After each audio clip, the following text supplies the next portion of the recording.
وہ جب بھی کسی مقام سے مکہ آتا، وہاں کے لوگوں سے ملتا تو ان سے کہتا بہت قریب کے زمانے میں تمہارے درمیان ایک بچہ پیدا ہوگا، سارا عرب اس بچے کے راستے پہ چلے گا، اس کے سامنے ذلیل اور پست ہو جائے گا، وہ عجم اور اس کے شہروں کا بھی مالک ہو جائے گا۔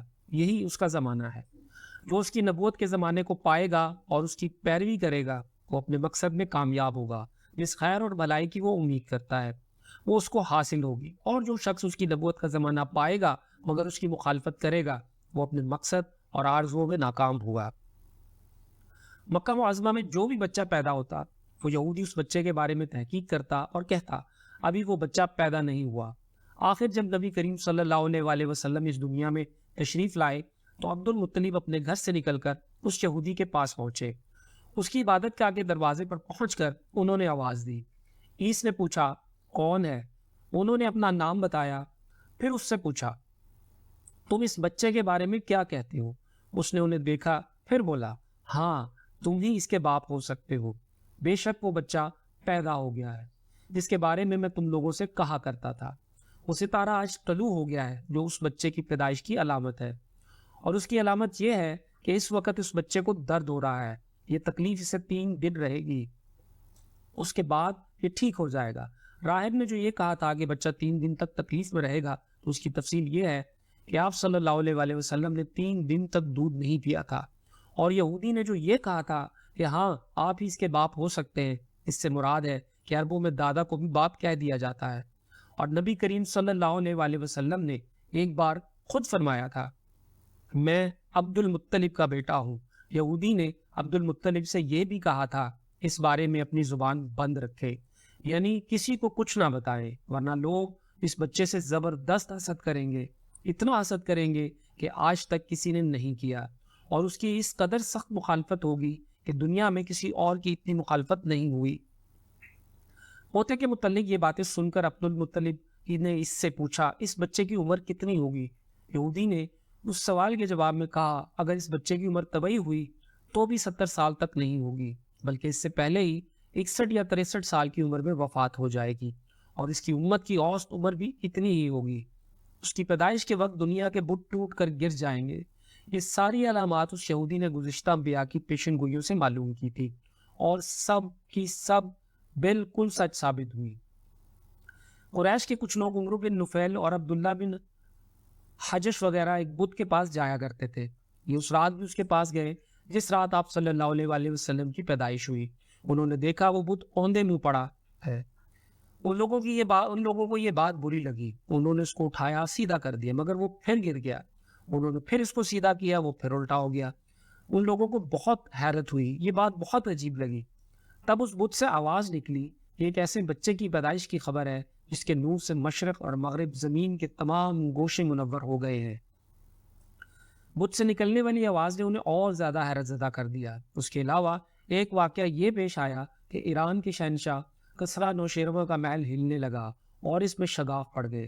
نوشیروان کا یہ محل نہایت مضبوط تھا، بڑے بڑے پتھروں اور چونے سے تعمیر کیا گیا تھا۔ اس واقعے سے پوری سلطنت میں دہشت پھیل گئی۔ شگاف پڑنے سے خوفناک آواز بھی نکلی تھی۔ محل کے 14 کنگرے ٹوٹ کر نیچے آ گرے تھے۔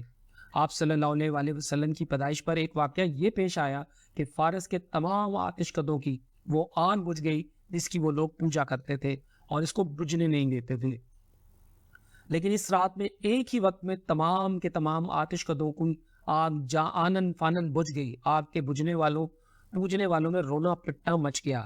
کسریٰ کو یہ بات تمام اطلاعات ملی تو اس نے ایک کاہن کو بلایا۔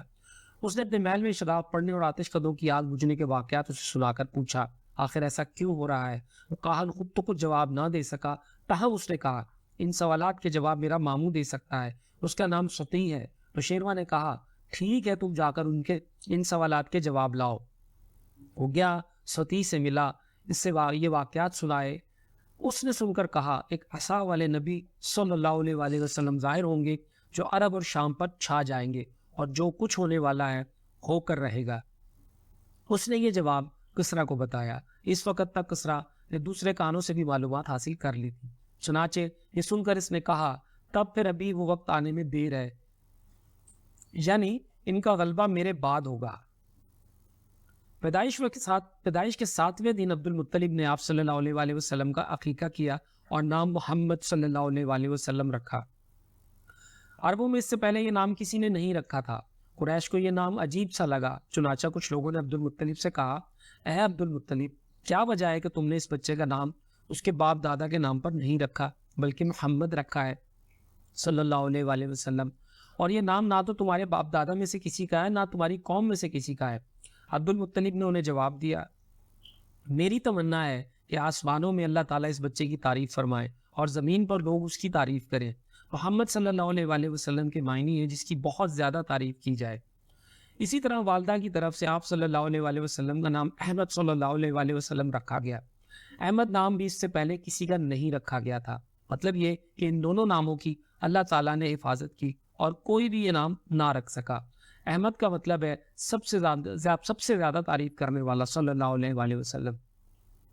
علامہ سہیلی نے لکھا ہے، آپ احمد صلی اللہ علیہ وآلہ وسلم پہلے ہیں اور محمد صلی اللہ علیہ وآلہ وسلم بعد میں، یعنی آپ صلی اللہ علیہ وآلہ وسلم کی تعریف دوسروں نے بعد میں کی۔ اس سے پہلے آپ صلی اللہ علیہ وآلہ وسلم کی شان یہ ہے کہ آپ صلی اللہ علیہ وآلہ وسلم نے اللہ تعالیٰ کی سب سے زیادہ حمد و ثنا کرنے والے ہیں۔ قرآن کتابوں میں آپ صلی اللہ علیہ وآلہ وسلم کا نام احمد ذکر کیا گیا ہے صلی اللہ علیہ وآلہ وسلم۔ اپنی والدہ کے بعد آپ صلی اللہ علیہ وآلہ وسلم نے سب سے پہلے صوبیہ کا دودھ پیا۔ صوبیہ نبی کریم صلی اللہ علیہ وآلہ وسلم کے چچا ابو لہب کی باندھی تھی۔ ان کو ابو لہب نے آپ صلی اللہ علیہ وآلہ وسلم کی پیدائش کی خوشی میں آزاد کر دیا تھا۔ صوبیہ نے آپ صلی اللہ علیہ وآلہ وسلم کو چند دن تک دودھ پلایا۔ انہی دنوں صوبیہ کے ہاں اپنا بیٹا پیدا ہوا تھا۔ آپ صلی اللہ علیہ وآلہ وسلم کی والدہ نے آپ صلی اللہ علیہ وآلہ وسلم کو صرف 9 دن تک دودھ پلایا۔ ان کے بعد صوبیہ نے پلایا۔ پھر دودھ پلانے کی باری حضرت حلیمہ سعدیہ رضی اللہ عنہ کی آئی۔ حضرت حلیمہ سعدیہ رضی اللہ عنہ اپنی بستی سے روانہ ہوئی، ان کے ساتھ ان کا دودھ پیتا بچہ اور شوہر بھی آئے۔ حضرت حلیمہ سعدیہ رضی اللہ عنہ دوسری عورتوں کے بعد مکہ میں داخل ہوئی۔ ان کا خچر بہت کمزور اور مریل تھا۔ ان کے ساتھ ان کی کمزور اور بوڑھی اونٹنی تھی، وہ بہت آہستہ چلتی تھی۔ ان کی وجہ سے حلیمہ رضی اللہ عنہ قافلے سے بہت پیچھے رہ جاتی تھی۔ اس وقت بھی ایسا ہی ہوا اور وہ سب سے آخر میں مکہ میں داخل ہوئی۔